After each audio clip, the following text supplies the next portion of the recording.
It's now 254 days since Israeli forces killed him in the job.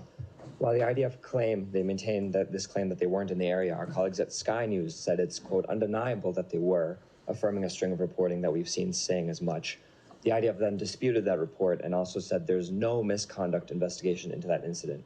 So what's going on here? You know, it's nearly been 9 months of the U.S. saying it's waiting for Israel to investigate itself. At one point, Israel even reportedly lying. That's not what we said with respect to this particular investigation. With respect to this particular incident, we encouraged the government of Israel to work with parties on the ground that said they had information. The government of Israel said to us, and it said publicly, that none of those parties came and gave them the information that they have said publicly. Right, and then it's just a different matter. Thank you for clarifying. And then the Red Crescent, they claimed that Israeli forces never reached out to them on the investigation. Correct.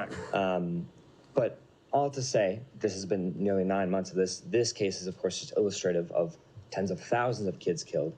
So how exactly is the U.S. approaching this if, on this case, 9 months later, Israel is now saying there's no investigation into this incident?